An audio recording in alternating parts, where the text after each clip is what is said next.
Hey guys, so I have a from my phone upload I'm gonna do right now, but I've really been like wanting to make this video for probably about a week. And if you know me in real life, please don't assume anything I say is about you necessarily, because that's the one thing that sucks about YouTube. Sometimes you can't talk about stuff without people being like, are they talking about me? I don't know if that makes sense, but all right, first off, I'm probably going to title this I'm Scared, because I don't know what else to call it. So, my yearly cancer screening is coming up.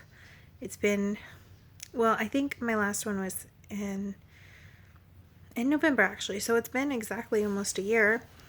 And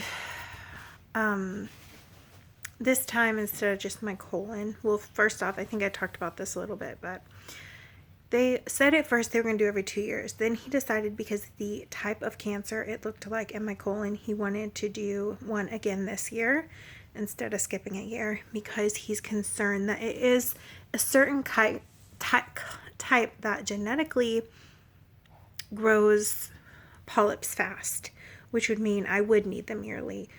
And not necessarily cancerous polyps, but if he goes up there, and he sees even the start of a polyp growth, he knows to do a certain genetic test, which he's like, it's going to be cheaper to do the colonoscopy than the genetic test, because it's crazy. It's in the thousands for this genetic test. And yeah, if I do though, then at least I'll my cousin who has stage 4 colon cancer, who is part of the reason I ended up getting a colonoscopy earlier, if you're a new subscriber. After having Jackson, I was extremely anemic, and they couldn't figure out where it was coming from. So one of the doctors they ended up sending me to was a GI doctor, who, one of the screenings they do when you're really anemic is they do like see if you have colon cancer, I guess.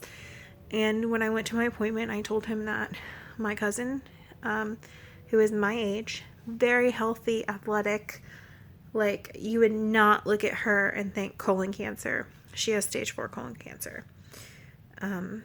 So that was weird. It looked like somebody walked by. That's weird. Nobody's up here with me. Well, they're in Jackson's room, so that was creepy. Okay. So she has stage 4 colon cancer. And when I told him that her brother, I believe he had precancer, and I think, anyways, with all that, he was like, no, we need to do a colonoscopy because it sounds like something genetic might be going on. And then I had, basically, I didn't even know stage 0 was a stage, but it was like, I guess, just turned to colon cancer. But he said, with as aggressive as that looked, the cancerous polyp looked, that I would probably have died before the normal screening age. So, partly because I was anemic, partly because what my cousin's going through saved my life. So, anyways, so more people in my family, I won't name them because it's their personal business, have found precancer, and it's all kind of people our age in our family. So there's definitely something genetic going on. With all the genetic testing my cousin did, they didn't find anything, but he said that he wanted to do this genetic test if I had any polyp growth, because I shouldn't have anything starting to grow, like at all. So yeah, anyways, so I'm going back in for that, and that's not what scares me, because even if something's growing, it's not going to be like stage 4 in a year, you know. What scares me is last time they didn't do a scope and check my stomach, and they didn't check my esophagus, because I have problems with my esophagus, and we talked about it. And I told him that my whole life, like as far back, maybe not when I was like 2 or something, because I do have memories from when I was 2, but probably about the time I was like 7 and up, I would get my food stuck. It would feel like I think they call it an esophagus spasm, but it feels like your food stuck. The best way I can describe it is it feels like somebody takes a knife and just stabs you and drags it down slowly as the food or the spasm ends.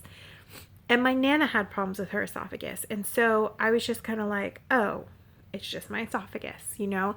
And he was like, is it a lot? And I was like, no, it's random. He's like, do you have heartburn? And I was like, no. So I answered all these questions. He's like, I think it's okay. I don't need to check that. Because he really went in there not expecting to find anything at my age. So now that that's happened and he wants to do a screening again this year, I had told him too. I was like, you know, I have been having that problem more and more. It's getting difficult to swallow or eat. And I've been starting to get heartburn, which I've never in my life had. Even when I was pregnant, I maybe had heartburn twice. I never have heartburn, and I've been starting to get it. And there's been no change in my like diet or anything like that. So anyways, I'm sorry if this is all repeated, but I have newer subscribers, so I'm just trying to catch everyone up. Anyways, I had an episode where I almost blacked out because it wouldn't stop. Like, it felt like whatever I was eating was stuck. And you guys, it's not from eating too fast or anything like that. It is like an esophagus condition. Ralph, what are you doing? Ralph? I think he's in my makeup. I'm going to pause this. It's not a toddler, it's the puppies. So, yeah. Anyways, long story short, I almost blacked out from that one time. It was like it just wouldn't stop. It was like a nonstop spasm. And no matter how slow I eat, how much I chew, it just happens sometimes when I eat. And it's been happening more and more, and it's made me like miserable.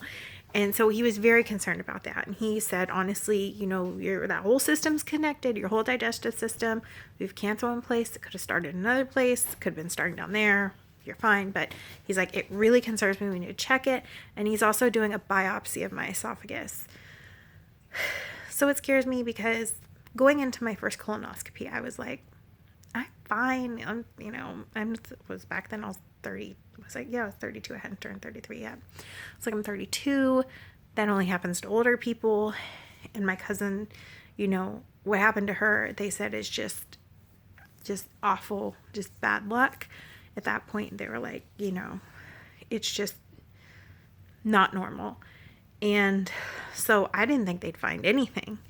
And so now I'm scared because I'm going into this and I think somebody in our family died of stomach cancer. And I'm like, what's going on with my esophagus? And I went into the first one just like, it's fine. It's no big deal. Just making sure. And then I woke up to there was something there. And so it's just like now going into this, I'm terrified. And it's like, if you've been told you had cancer, you would have died. Like, I can't, unless you've gone through that. And honestly, they removed it when they found it, they removed the tissue around it and took it out. So it's like, you had it cured, you're fine, it's gone.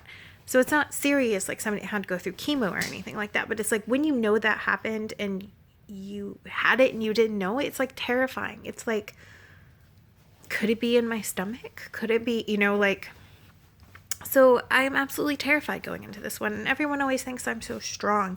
And nobody, like, and this is in my personal life too. Everyone always comes to me for their problems. And I get that because I'm just that kind of person where everyone, like, in my life comes to me with their problems. And it's fine. Like, I don't mind being a shoulder for somebody. But nobody ever asks me if I'm okay. And it's like, sometimes I'm really not okay. And sometimes I'm not as strong as everyone thinks I am. Like, when people that I've kind of like recently befriended or just become acquainted with find out that I live with a chronic illness, that I every day am in pain with my fibromyalgia, they're surprised because they're like, you're so positive, you seem okay. And it's like, because I've learned to live, thanks to fibromyalgia, miserable every single day of my life. And I've learned that I can't let that affect my attitude. But sometimes I'm not okay. And I wanted to make a video to be like, it's okay to say you're not okay. If you're that person that everyone always leans on, but nobody ever checks on you, don't get me wrong. Like, I have a few people in my life who do, but it's like, yeah. I feel like for as much as I'm there for like a lot of people, I feel like it's not returned. And, you can't be like, well, I'm just gonna not be there for that person. And believe me, sometimes I get so fed up with like people in general, like I feel like take and don't ever give or don't ever make sure you're okay or anything like that. And everything's always about them. I've had times where I've been so fed up, I'm like, I'm just done. And in a sense, like in some ways I have been like, I just whatever. I've just become like numb to actively trying to, I don't know, make sure they're okay. And my point in this is like, don't let it get to you to that point. Because I try to recognize, I'm like, okay, like I'm not okay. No, I'm not reaching out and being like, I'm not okay to somebody. But sometimes it would just be nice to people ask, are you okay? I don't know if any of this is making sense. I'm just like venting my feelings because I know a lot of you, and this is the reason why I wanted to do this video. I know a lot of you guys have fibromyalgia, and every day you feel like crap. You feel like shit. And maybe you're that person everyone goes to, but nobody ever sees if you're okay because they see you being their rock or the person they run to. And they don't ever think that maybe this person needs checking on. It's just, yeah. Sometimes it can really suck. But I have Justin, and I do have a few people that do check on me. And it's not always just coming to me for their issues and never seeing if I'm okay. And I'm not saying like that I don't have that, because I do. But the majority of the time, I feel like it is that way. That, I have a few people, but it's like, I feel like for as much as I give, some people should give too, if that makes sense. And so I want to make this video to tell you guys dealing with fibro. Well, first I want to like update y'all and let y'all know Monday is the day of my test. So I would appreciate some prayers for a positive outcome this time as well. And I say as well because, oh shit, we found something, but don't worry, it's gone. Like, that would be okay with me. Like, as long as it's not something really scary, like chemo scary, I'll accept it. But I want to make this video too because I've been sitting here all week just like scared to death.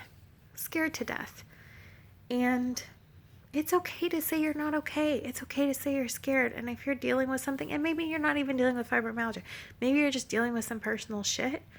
Like, you guys, it's okay to say you're not okay. It's okay to say you're scared.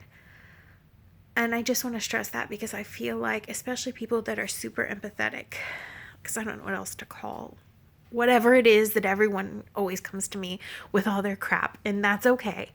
But I feel like I'm a super empathetic person, and so people come to me a lot with stuff. And if you're that person and you're not okay and you need something to be about yourself, it's okay to say that. It's okay. And I just want to tell y'all that. But I also wanted to give you guys an update on my situation. I'm waiting for my camera to charge so I can film. For y'all, I'm filming my school routine. I don't know, school routine, November curriculum. And I'm going to kind of have a little minor rant in that. Not anything super negative, just because I almost didn't do it this month. And there's a reason why. And I'll tell you guys in that video, because this video is about something else. But I mean, it kind of correlates, but it's okay if you're that person that everyone goes to not be okay. And I want to put that out there. I want to tell you guys, like, I'm not perfect. Like, I may seem super strong, but right now I'm scared shitless. And it's okay. And it's okay to say that. And I don't know. I just hope that makes sense. But I want to give you guys an update. What I'm thinking about doing, and let me know in the comments if you are interested in that. Or I might just do it so that if somebody like me who had never been through a colonoscopy, especially at my age, was like, what's going to happen or what's the prep like? I've been thinking of, obviously I can't vlog my colonoscopy and there's a certain point where I have to turn the camera off or, but if you guys are interested in the prep that goes into it, I've been thinking of doing like the day before, because there's drinks you have to take and you have to do a diet and like what it's like, and I get hangry.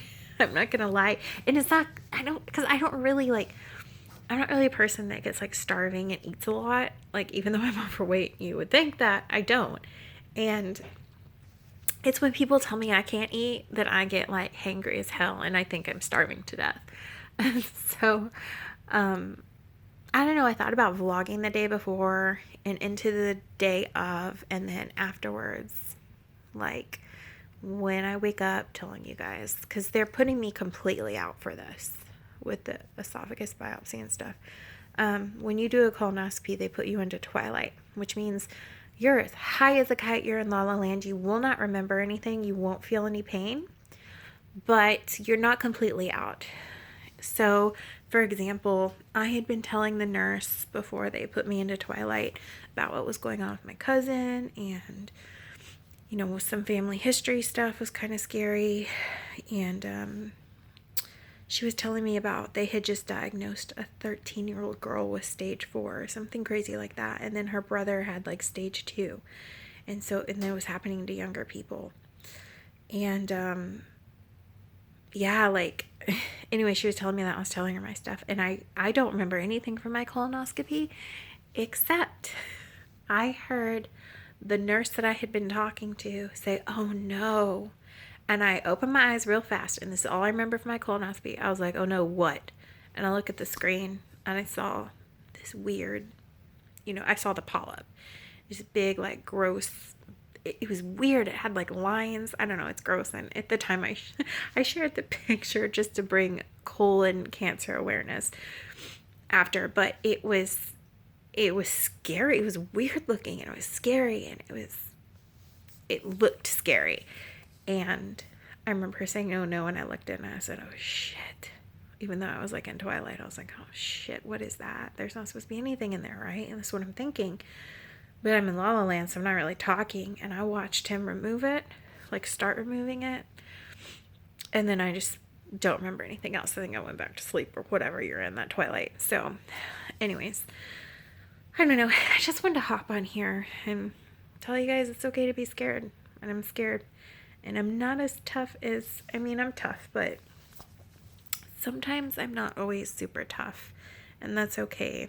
And I haven't like really talked to you guys like this in a while, so I thought I would share with you what I was going through and how I was feeling, and ask for prayers that everything's fine and there's nothing there and I don't get any surprises this time. And I also, my cousin just went over, that has stage 4 colon cancer, just went through something called the Y90 procedure, where they put something into the tumors in her liver because it's spread, to try to, like, I don't know the technical thing, you can Google it, but she just had this procedure and trying everything, and so if y'all could just pray for her mostly, because she's the one going through some real shit. I feel like, I'm scared and all that, but she's goes through so much. She's my age. She's a mama too. She's a teacher. She's a kick-ass teacher. She's amazing. And she needs so many prayers, or just good vibes if you don't pray. But I also wanted to ask for that too, if y'all don't mind. Anyways, I'll see you guys in my next video. Let me know in the comments if you're interested about colonoscopy prep. Obviously nothing nasty. I'm just gonna like walk y'all through all the crap you have to do. Anyways, I'll see you guys in my next video. Bye.